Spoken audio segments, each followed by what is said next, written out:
Hello, everybody, and welcome to a brand new episode of the Sports Hub Patriots podcast. Alex Barth, Matt Dolloff coming to you after the Patriots 19-3 win over the Chicago Bears on Sunday. The Patriots have won 2 or 3. How about that, Dolloff? The Patriots won a football game. How about that? Victory Monday. Back in the win column as they enter the second half of the year, dare I say, with a little bit of momentum. And really, they're like 2 bad coaching decisions away from having a 3-game winning streak. Yeah, and I mean, when I was on pregame in week 5, I believe, when they played Miami at home, I said this is a stretch of winnable games coming up. 2 and 3 in those games. I mean, not terrible. It's not bad. That's not bad for a team that's at times has looked like the absolute worst team in the National Football League. Right. For them to win 2 games out of 3 and to play probably their best game of the year on Sunday against the Chicago Bears. I mean, you got to feel pretty good about how they've played in this winnable stretch of games, even though it hasn't always looked perfect. Yeah, I mean, I don't want to get too far ahead of ourselves. Obviously, nobody's putting them in the playoffs. I know some people have pointed out they're 2 games out of a spot. I'm not doing that. You said 2 and 3 in the last 5 games. They can play about 500 football for the rest of the season. I think you'd feel excellent about that going into 2025. But as it comes to this game against the Bears, let's start off as we always started off here, Dolph. How you feeling about the coaching staff? Step forward for them, right? You can't really deny that. I think we look back to last week and how badly they effed up that game, the way they came out, the way they were unprepared, and just the weird decisions like what they did with the offensive line last week for them to respond and come out this week and be prepared and have a good game plan and play 60 minutes and look like a smart, well-coached football team for the most part. Like, you got to give them credit for this win. Both sides of the ball, all 3 phases. Yeah, Drake Maye said it this morning. Like this, it reminded him of the Cincinnati game, and this is the way they need to play in order to win games. And that is the way they need to play. I mean, dominating at the line of scrimmage. They dominated the line of scrimmage, and we'll get into why that happened. But dominating at the line of scrimmage, not making mistakes. They had the one. It was a bad turnover by Drake Maye, but they only had the 1 turnover. The only other super glaring mistake from this game is the punt return they allowed early on that probably should have bit them, but the Bears sucked.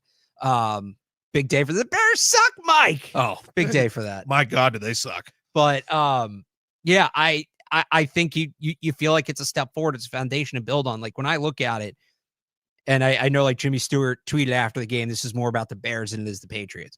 And I certainly had that thought. And the Bears were, especially when you talk about the defensive line, right? And their ability to contain the run and their ability to get after the quarterback. 9 sacks is awesome, but this is a Bears team that was working with a patchwork offensive line. They came in without 2 starting tackles. Their best guard, Tevin Jenkins, gets hurt during the game. It should look like that. And this isn't, you shouldn't come away from that game thinking that this is what they're going to be, because it's not. But to make a group of backups look like a group of backups, like that's a step. Because they weren't even doing that as recently as a few games ago. The Titans' offensive line was banged up too, and they didn't have any problems blocking the Patriots. Jaguars aren't exactly world beaters on the offensive line. You saw their offensive line yesterday. Yeah, and they gashed them in London, so it's like, it's a step forward compared to how they were playing. To me, it's like you look at this, and do you build on it? It's almost the equivalent of like in basketball, just you're on a cold streak, so you shoot a layup, right? And just to see the ball go in. And the Rams have their own offensive line issues. It's not as bad as the Bears, but like, all right, can you build on this next week? So I think you saw some encouraging signs. I think Keon White finally getting through for a sack when it's been a lot of pressure, but no production from him for a few games. Anthony Jennings, if he can be more involved in a 3-down role rather than just stopping the run, that's encouraging. You saw guys like Jeremiah Farms, have a game. And again, like it's who they're going against, but sometimes there's that mental, like, you have week after week after week where it's not going well. Just to have it go well can help, can flip the energy in the room. So I think that's what this game is. Ideally, if you're the Patriots, it's a building block. It's a foundation as you go on this, the second half, and you're trying to be better in the second half than you were in the first, and you're trying to build for 2025. This is a good opportunity to be like, hey guys, this is the blueprint. This is the picture. And yeah, the opponent isn't going to be as easy to go through every week, but that's what we want it to look like. Yeah, absolutely. And just starting with the defense, and yes, the Bears were severely banged up on offense. They had backup tackles in there. And so, yes, you had to make them look like back. I would have been very concerned if they didn't get 9 sacks yesterday based on who they were going up against. But to me, that's not really the thing. To me, it's that they played as a unit. And it's like, we had this talk earlier in the season. Well, players were talking about guys freelancing, guys playing selfish, guys need to check their egos at the door. Like, all that stuff was going around. Didn't see any of that yesterday. Like, and to me, the big difference, the way they looked like a different defense is because they maintained the gaps and they contained them on the edge. They were disciplined. So they were disciplined. Yeah, you didn't have guys shooting gaps and getting caught behind the quarterback. You didn't have much of that at all. And that's an easy quarterback to get caught behind, because I know he didn't look good yesterday, but if you break contain, he did get them once or twice, but it wasn't anything overly impacttive. No, yeah, they had to set up this great just wall in the defensive line. That keeping their gaps and not letting Caleb Williams get through them, and like not giving up too much in the run. And so to me, they looked like a completely different defense because they weren't repeating the same mistakes that we'd seen before, where they were getting beat up the middle against the run, and they weren't keeping them contained on the edge, and guys just over pursuing. Like, we didn't really see any of that. And so that's why it was encouraging to see, especially from the defense, because I think the defense was the main reason that they had started to really spiral for a few weeks there. Like, the defense started to really get beat in all different ways. And so it was good to see them sort of rebound, because we're starting to see progress on the offensive side of the ball, and they're starting to score a little more points. And, I think they're probably gonna have to score more than 19 points to win some of these games coming down the stretch. But, defensively, to hold the team to 3 points, I mean, you have to feel encouraged by the way they played as a unit and the way that they sort of finally corrected a lot of the mistakes that they'd been repeating. And you saw some young guys step up too. They're without Kyle Duggar again. Del Pettis plays a great game. Ended back-to-back Bears drives. The other thing, when you talk about the coaching staff, that Brendan Schooler wrinkle, the Longhorn package. Schooler, green dot. Maybe. I like, that's a good thing to have, because one of their big problems, you just talked about it, containing quarterbacks. And ideally, like, your defensive front, your pass rush is going to be able to do that, but not every time. And they have some more athletic quarterbacks on the schedule. They have, not in the immediate future, but they have Kyler Murray down the road. They still have Josh Allen twice. So, and they don't have that athletic off-ball player that's your prototypical spy. Last year was Mack Wilson. He left in free agency. It's supposed to be Raekwon McMillan this year. That obviously didn't happen. He's now no longer on the team. He gets cut on Friday. So who are you going to have do that? Brendan Schooler has the athleticism to do that. And he did play safety in college. So, like, it's not totally foreign to him. And you saw it yesterday, his ability to close ground on Caleb Williams on that early rollout and force the incompletion. I'm not saying Brendan Schooler should start on defense. I'm not even saying he should play like 15 snaps a game. I think he played 5 yesterday. But in situations against athletic quarterbacks where you don't want to send a ton of rushers, or you want to rush more aggressively while still dropping guys back into coverage, still playing man where guys' eyes aren't on the quarterbacks, he has the athletic build of a guy who can spy.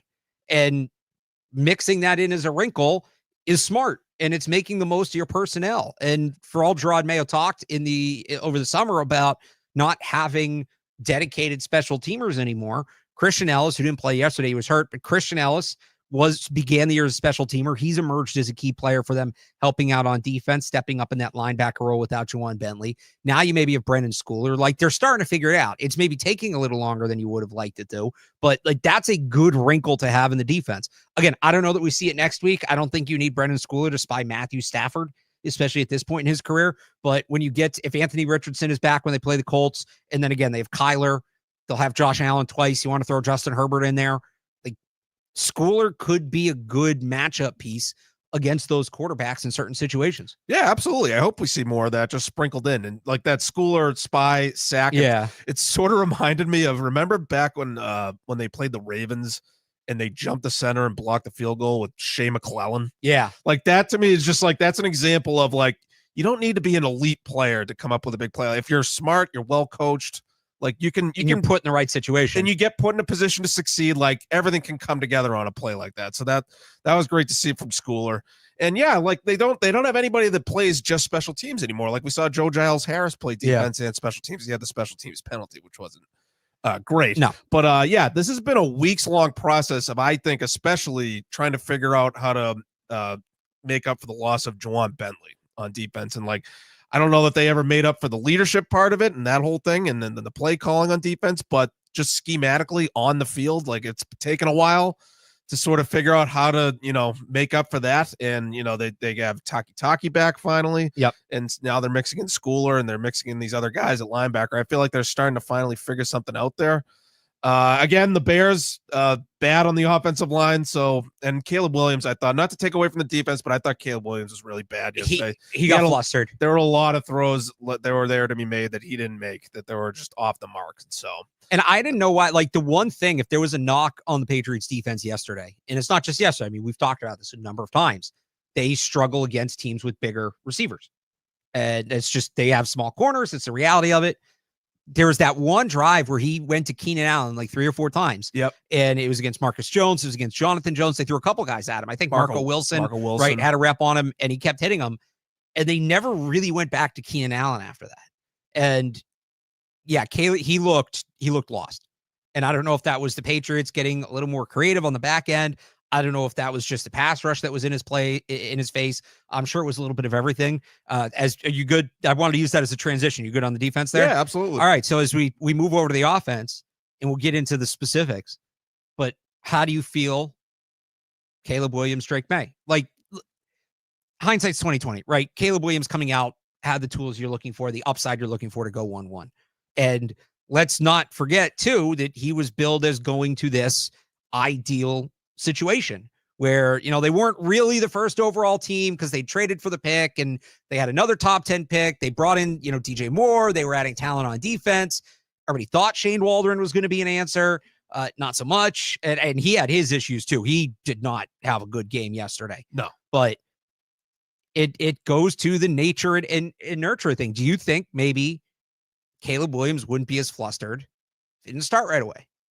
Or is this, or to flip it, like, is this some justification of, and not that I thought Drake had his worst game of the year, but is, you know, does it maybe show that the Patriots are onto something in terms of their quarterback development?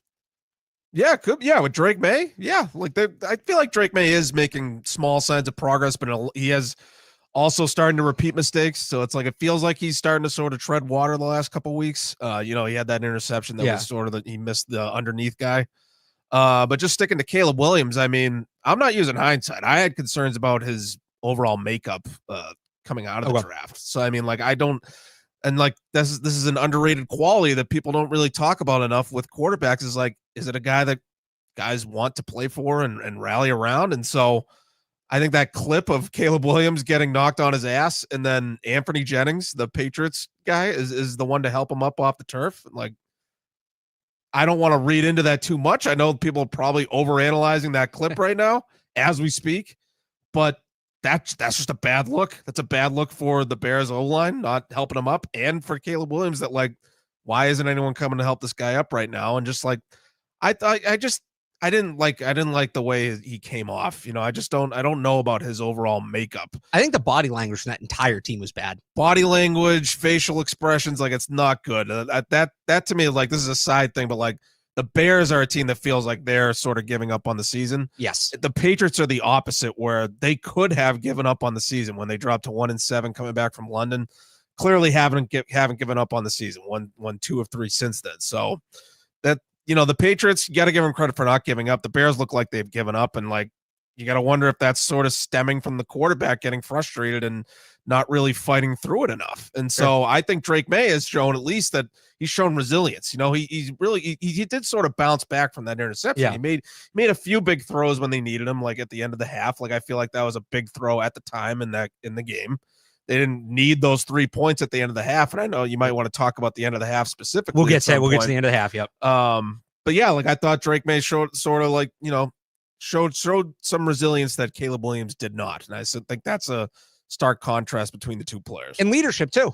Yeah. Leadership, you know, from addressing the team during the week, which was talked about on the broadcast, and saying, hey, practice wasn't good enough, to, you know, going up at the podium and trying to get the reporters to clap for the defense. That was weird. Yeah. Yeah. That's not. Stacey probably pulled him aside. Like, yeah, you don't have to do that. So I think in college, they're not going to clap. They're a bunch of a-holes. In college, sometimes there'll be like boosters in the press conference. So maybe he thought there'd be like, okay. Yeah. You know, yeah. But anyway, to his performance, I think the most notable thing from his performance, big picture, Drake Maye, is they won without him needing to be the guy. And we talked the last couple of weeks about, are they too reliant on him? And are they asking him to do too much? He was, take out the Jets game, right? Because he only played a quarter. So full starts, fewest pass attempts by almost 10. So coming into this game was 33. He only threw 25 passes in this game. ran a little bit, but was a non-factor in the run game. He had the one big run on that fourth quarter drive, which I thought was huge. They made it a 13-point game. So forcing the Bears to score 2 touchdowns in the fourth quarter. I thought that was one big run he had. He had one, but like far from their leading rusher, which had been the case. Even the Jets game when he got hurt, right? Yeah. He was kind of in the passenger seat for this one. And it came with its ups and downs. You mentioned that interception. He says he underthrew it. I think to underthrow it by that much, like, I just don't know if he didn't see the linebacker. If you watch him on that play and watch his feet, so he rolls out and he actually has some space. And you can see he's like, there is a way to make that throw. I think it was Hooper that he was targeting, right? Where if he like kind of lobs it, maybe he drops it in over the top. Hooper, toe tap on the sideline. I think it's still too risky to it's a risky go throw. Right at that guy when he's in between you and the receiver. Well, you got to like lob it. I'm saying, like, put it up where he can't get it. Yeah. And so, but as he's going, it's like, all right, you either need to set your feet and throw. And I thought he had time to set his feet and throw. He might get hit, but I thought he had time to set his feet and throw clean before the hit got there. Or you like fully throw on the run and you use your momentum to help the throw. Instead, he kind of like half sets. I think he sees a defender sort of over his shoulder, never fully stops, but goes into like a shuffle and then just throws a jump pass. And that would explain why he didn't get a lot on it, because he threw it and he has a strong arm, which is why I think I don't know that he was trying to throw it away, but like he only throws that with his arm. There's no core, there's no legs. Like he was trying to make a play there. He was trying to make a play, but he was trying to do way too much. He got indecisive. He got caught in between. Besides that, though, like he did have that one other one in the end zone late in the game where I thought he just forced a throw, right? He tested a window, but the throw to Kayshon Boutte you mentioned, I don't want to be the Chiefs drooling over incompletions like they do with Patrick Mahomes. I'll give you one you can enjoy and one you can't. The left-handed thing, like it's neat. I think it's neat. Oh, the throwaway. Right. The left-handed throwaway is neat, but like, I'm not going to, right. If that's Mahomes, oh my God. It's winning football, Barth. The one I will say that the one incompletion that people are a little hot and bothered by, like, I get it, is the one at the end of half where he rolls right and throws to Osborne. One, I don't know how he threw that before going out of bounds. I thought he was out of bounds in real time. Yeah. And then I think that was a catch if Osborne didn't step out of bounds. Like looking at the replay, and they didn't show it a ton because obviously they weren't reviewing it. That was a touchdown. He got his feet in, right? That was a touchdown if Osborne wasn't already out of bounds. Yeah.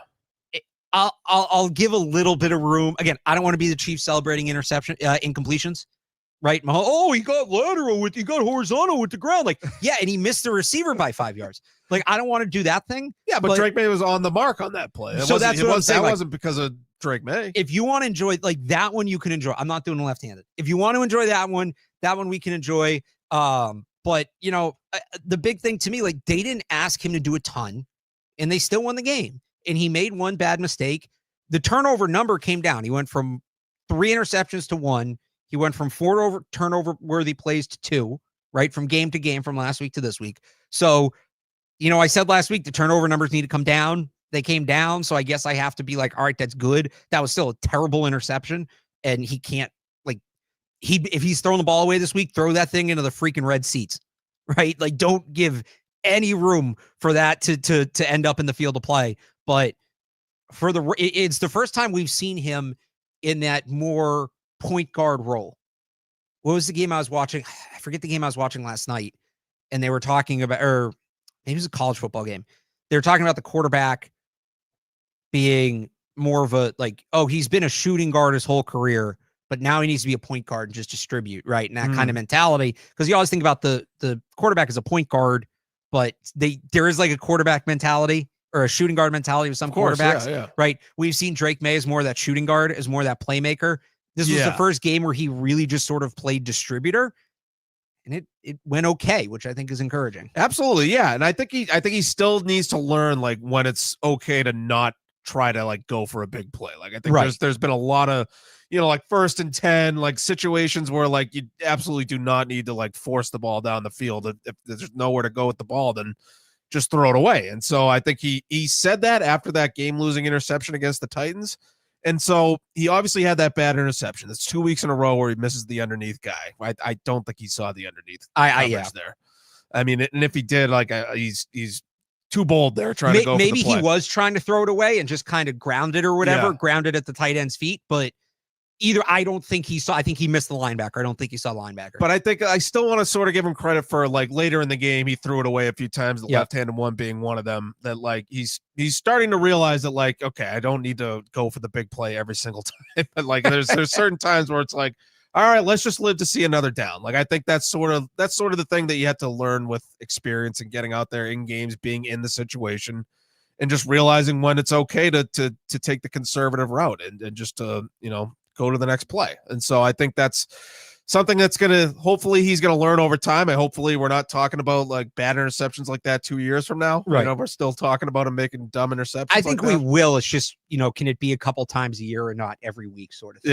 Yeah. I mean, he does play the way he plays. There's going to be some bad turnovers. It's just his style, but it's about limiting them and the situations they're in and things like that. On the, you want to do receivers or line first? Let's do the line first. Let's do the line. All right. Start at the up front. Yeah. Kept it simple. They this week, it looked like Mike Onwenu might play left guard. We saw it in practice. The coaches talked about it. Nope. They went back to that same group that has now started 3 games for them. No other group has started more than 1. And this is one where, all right, we talked about on the defense, the Bears offensive line sucks. Terrible. That was a bad version of a bad line. Some of that was just the Bears are bad and how much can you duplicate it? They should feel bad. They should. The Bears defensive front's pretty good.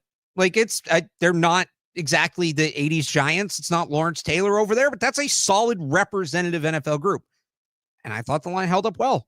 They ran the ball well enough. They were at, I think it was just over 3 yards per just under 4 yards per carry from the running backs, which isn't a monster number, but they were 1.5 yards better than they were the previous month from the running backs.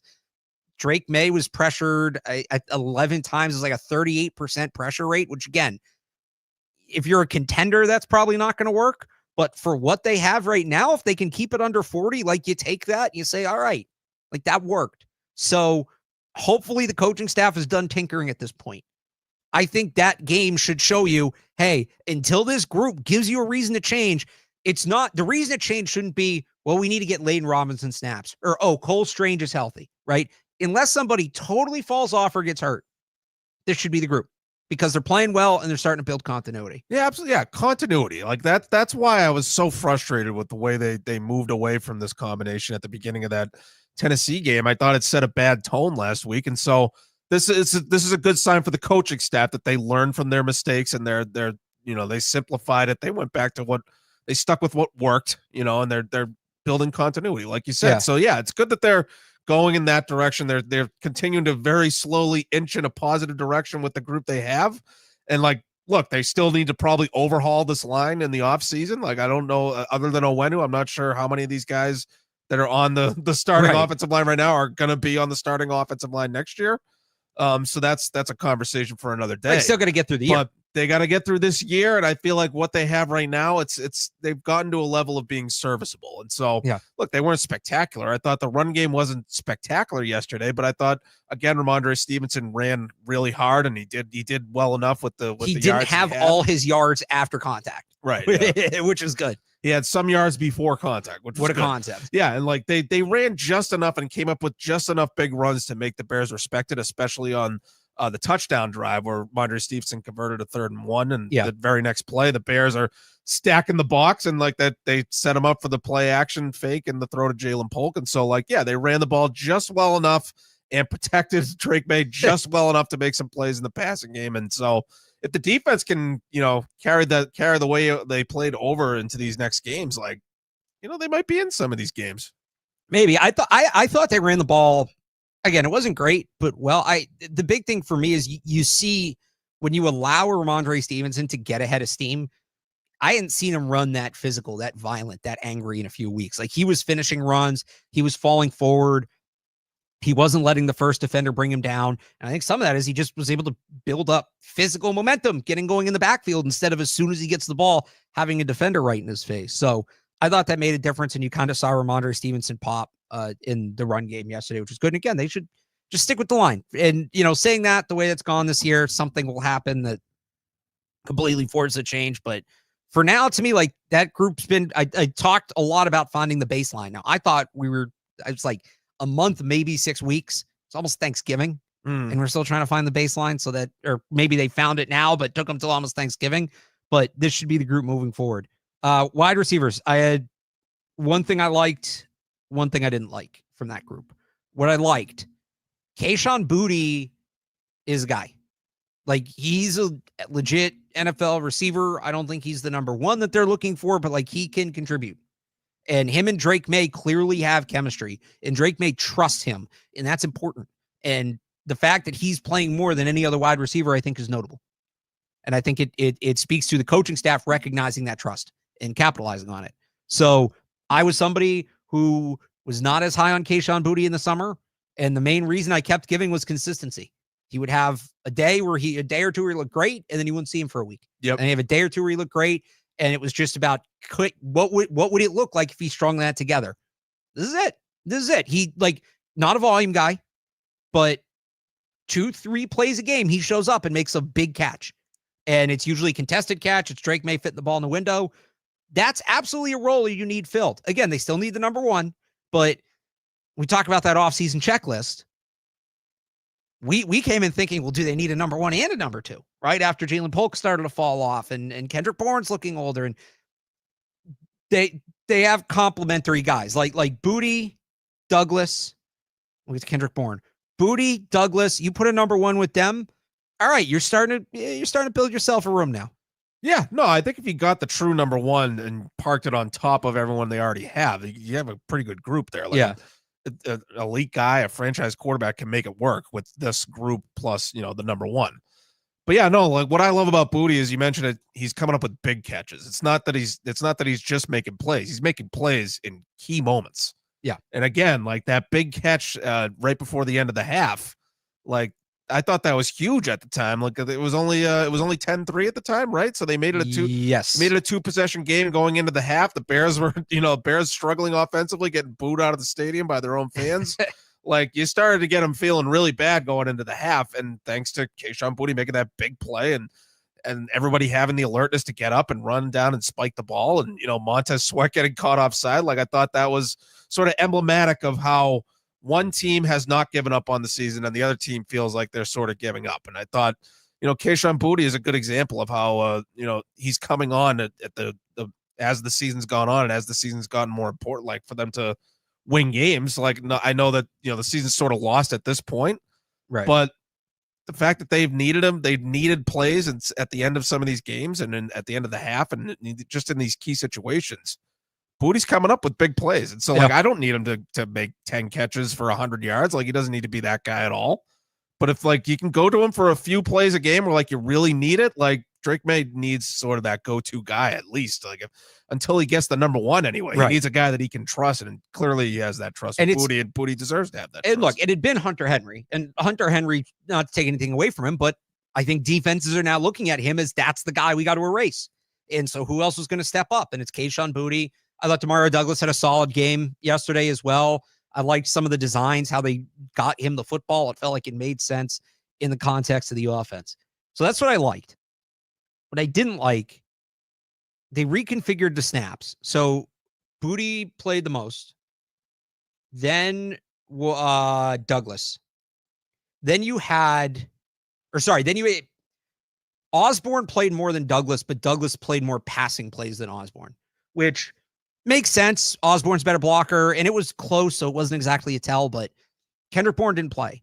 And Andrew Callahan of the Boston Herald reported during the game, that was the plan going in, was for Bourne not to play so that they could get younger players on the field, which, as much as I like Kendrick Bourne, fine. It's late in the year. You want to see what you have in some of the young guys. Jalen Polk's role increased a bit. Jamon Baker still didn't really play. He only played 4 snaps. The only guy that played more was KJ Osborne. And technically, KJ Osborne's younger than Kendrick Bourne. He's 2 years older, 29, 27, but he's not he's not a kid. He's not a developmental player. He's a 27-year-old on an expiring contract. And objectively, Kendrick Bourne's a better player. I know he had a couple drops a few weeks ago, but like, Kendrick Bourne's a better player than KJ Osborne. So I don't know if that was to make sure he didn't check out or become a problem now that he didn't get traded, or maybe they do think Osborne's better. Like, I don't know. I don't need to see, and he didn't really do anything. He had 1 target. It was incomplete. So I would go back to, like, the rotation yesterday. almost was like what I think it should be. I want to see a little more Javon Baker, but switch Bourne and Osborne. And maybe that's what they'll do. Maybe this was like a 1 week make good. I don't know. Maybe they were trying to let him showcase because they're going to release him. Like, for a guy that you were going to trade, for a guy that's not a part of your future, and I know Bourne's older too, but he's on a multi-year contract. He's a leader on this team. You saw him yesterday firing guys up during and after the game. He's a better player. I don't need to see KJ Osborne that much. I really don't. Yeah, I didn't get that. It's inconsistent messaging from the team. Like the fact that they're telling reporters, yeah, no, we want to play the kids, so we're benching Kendrick Bourne this week.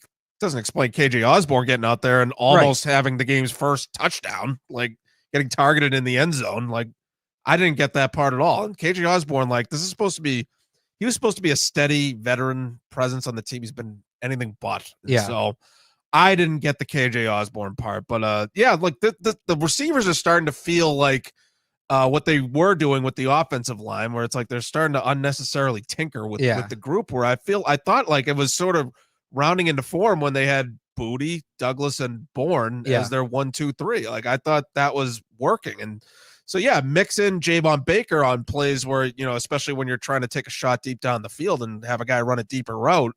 Like, yeah, mix in Javon Baker there. So I'd like to see more of that as well. But yeah, like if they want to play the kids, then I don't know. I don't get why they're playing Osborne at all. I think there's something going on going back to the trade deadline. We know he wanted to get traded. Like he more or less said as much. Yeah. So do they have to keep him happy now that he's here because they don't want him to become a problem? And maybe that's what that was. Yeah, I guess that could be it. But like, but I don't understand that either because they're trying to win a football game. So it's like, who cares about keeping this one guy happy? Is he going to blow up the room? Is KJ Osborne going to blow up the room? It's not like he played a ton. Yeah. Right. They still had and the one shakeup again. I do it like Booty playing the most. That was new, and that should stay. And Douglas being as involved as he was, that should stay. It was a weird thing. It's been a weird season for that whole room. It on the really field, has. off the field, it's been weird. It really has. The other thing I wanted to talk about from this game, or two other quick things. The end of the half. So they can't run a 2-minute drill, but a 1-minute drill, they're just like, they were excellent. 16-second drill so or whatever. Next time they get the ball, like just take a knee on the first play. Yeah. And then do what you did. Cause that was, I know some people questioned the 3rd and 1 run. I didn't love that, but it's also like you have the timeout and it's all right. We're going to take a run. We're going to run the ball. We're going to be right on the doorstep of field goal range and we're going to take a shot. And like, cause if that passing can play, I don't know. I thought that was fine. Could you have called a screen there? Yeah. I didn't think it was egregious. Even though they didn't pick up the 1 yard last week, but down to Kayshon Boutte knowing to get the ball to the ref, to get it clocked and catching the Bears offsides, picking up the 5 yards there. Like, I was surprised considering how poorly their 2-minute drills have gone to run that 30-second drill the way they did. I was surprised. That was well done. Yeah, it was well done. And it was encouraging that they're trusting Drake Maye at all to like make a play like that and, you know, to empower him to make that throw down the field. Like, not instructing him to like, no, just throw it away and we're just going to go to halftime. We'll take a knee and go to half. Like they went for it. And so like, I like that they were I know you mentioned the run, but like, I feel like that was pretty decisive as far as like, we're going to try to get points here. Yeah. And like, I know that how they're going about doing it still isn't perfect, but you know, they made a big play and like they made the big player. If you remember at the end of the half in the Houston game, the Kayshon Boutte touchdown. And so like, there's something there where like they can, you know, those two can connect for something and you got to account for it at the end of the half. I hope they keep trying. I hope they keep going for the big plays. Yeah. And look, rule of thumb for me, and this is obviously situation dependent, but like if you have the ball with 30-ish seconds left in the half, I'm fine playing for the field goal. That's a long way to go for it. Like where they were, it's a long way to go for a touchdown in a game where the other offense isn't good. If it's like, hey, we can make this a 2-score game. Yeah, just scratch out some points, make it a 2-score game. I don't hate playing for the field goal there. Right. I'm not saying like sit on the ball entirely. Like that would have bugged me, like it did in the Jets game. But I get being like, all right, we want to get 3 here. Right. That's what we have time to do. That's what we're set up to do. We're gonna get 3. Fine, whatever. I get that. The other thing, special teams, they can't put that full game together. It's been such a polarizing unit because you have Joey Sligo 4 for 4. You have another really good game returning for Marcus Jones. They let up a big punt return on the first. They go 3 and out, and then give up a big punt return, and it's like, oh boy, Like there goes any momentum they had to start the game. And against most teams, a punt return like that early in the game is going to burn you. Didn't yesterday, but I think it's now 3 times in 4 weeks they've allowed like a field flipping punt return. They allowed one against the Jets and they won that game, but they allowed one against the Jets. They allowed, or maybe it's 3 and 5. They had one against the Titans. No, they didn't have one against the Titans. They had against the Jags. It's 3 and 4. Is the Jets? The Tayshaun Gibson had one. They had the touchdown by the Jags. They didn't have one against the Titans, and then they had the one this week. So, I mean, they got to, and it's been all different things. Like the Jags one was Bryce Behringer out kicking his coverage. The Jets one was multiple missed tackles. I thought yesterday was poor lane discipline. Like it's been, it's not one thing or one guy you point to, and it's like, this needs to be better. I think it's, you plug one hole and another one opens over here, right? So yeah, again, like that, I've been saying about that unit for a few weeks now, like which one's going to show up this week, and it's almost even play to play, like what's going to happen, what the hell are they going to do on this one? Are they going to cover it, or are they going to give up a return? It's unit within the unit, right? Because you have field goal block, kickoff return, punt return, and they had slide dropping it outside of the drop zone too, like just these little mistakes. Yeah, I forgot about that. That was tough. So I think they're going into the wind for that, right? Oh God, the friggin' wind. That might be that might be one where you don't try the line drive kick into the wind, because it's not like Sly missed the ball. They were trying to do that line drive kick we've seen them do. Can we get Bill Nye or someone into the Patriots locker room, into the meeting room, talk about wind for a little bit? Well, that's like that's one of the tougher wind stadiums in the league too. I know, yeah, right. It's like the uprights were like trembling. Yeah, it's there in Pittsburgh. I think they said it was like 30-mile-an-hour winds. Yeah, it was crazy. But Joey Sly worked through it, so I don't think May had any balls hold up in the wind or anything like that. No, I don't think so. There was one Caleb Williams had him. It ended up being incomplete. I'm trying to remember, but it was like he threw some wobblers. He had some ducks. So yeah, I mean, yeah, not to go back to Caleb Williams, but yeah, I just thought he was bad. I didn't think, like, I don't want to take away from the defense again, but like there were plays to be made that like there were times where he was protected and he just threw it off the mark. Well, how about, all right, let's end it here. You good on this game? I'm good on this game, Barthy. I thought it was interesting. Just the theater of it is maybe the term. The NFL script writers, you had the guy the Patriots, everybody wanted the Patriots to take, right? There were still people who were mad that Chad Ryland hit that kick in Denver and that Bailey Zappi had the game he did in Pittsburgh, costing them Caleb Williams. You had the guy people wanted the Patriots to end up with, facing the guy, obviously, the Patriots actually drafted. All the while, the guy that put the Patriots in this position was making his first start of the year down in Jacksonville against the Vikings. You got any Mac Jones thoughts? I mean, that was his big opportunity to show, like, here's what happens when I have a team around him. But he has weapons down there, at least. He has weapons. The line's bad. They have like a number of backup offensive linemen, but he has guys to throw the ball. Bad line, but he has guys that he can throw the ball to, and like I think it's just still he's bad under pressure. I mean, that the whole thing's a mess in Jacksonville. Like, he wasn't good, but a lot wasn't good. Yeah, it was just interesting to me that all played out. That it was like, all right, like, because remember there was a group of people who were like, hey, you give Mac Jones one more year, and you take Joe Alt, you take Marvin Harrison, and you really see, and it's like, so we got to see the other option too. Not great. Not great. So, Patriots play the Rams next week. You got any early thoughts on that before we wrap it up? Yeah, the Rams have been playing better ever since they got Nakua and Cooper Kupp back on offense, and so I know their offensive line hasn't had a great year overall, and so I wonder if the Patriots are going to have the same kind of success that they had up front as they did against the Bears. Like, and this is a big test for the coaching staff. I still have a lot of respect for Sean McVay and that coaching staff down there, and so like, are the coaches going to have are they going to stack weeks here? Are they going to overthink things? Are they going to, the coaching staff we're at the point where we can say that they've been inconsistent. You know what I mean? I think they've had a few really good weeks and they've had some really bad weeks.